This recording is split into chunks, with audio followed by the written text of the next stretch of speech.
आज हम लोग इकोनॉमिक्स का एक सिद्धांत सीखेंगे, price floor and price ceiling के बारे में।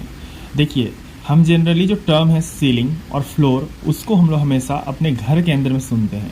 जैसे ये मान लेते हैं, ये आपका मैंने एक कमरा बना दिया, इस कमरा में नीचे वाले को हम लोग फ्लोर करते हैं और ऊपर वाले को सीलिंग करते हैं।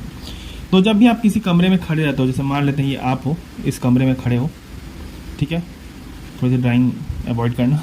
ये आप हो, इस कमरे में खड़े हो, तो आप इस कमरे में कहाँ जा सकते हो? आप इस कमरे में यहाँ जा सकते हो, यहाँ जा सकते हो, यहाँ जा सकते हो, यहाँ कहीं भी जा सकते हो, लेकिन अपने फ्लोर से बाहर नहीं जा सकते, अपने सीलिंग से बाहर नहीं जा सकते।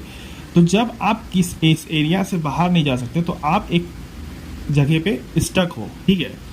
इकोनॉमिक्स में यही कॉन्सेप्ट प्राइस के लिए लगता है।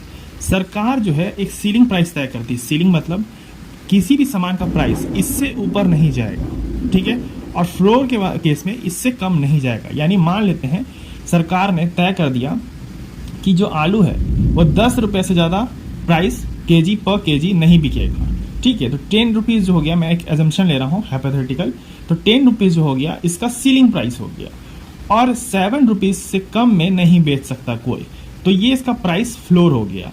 यानी 10 रुपये से अधिक और 7 रुपये से कम आलू नहीं बिकेंगे।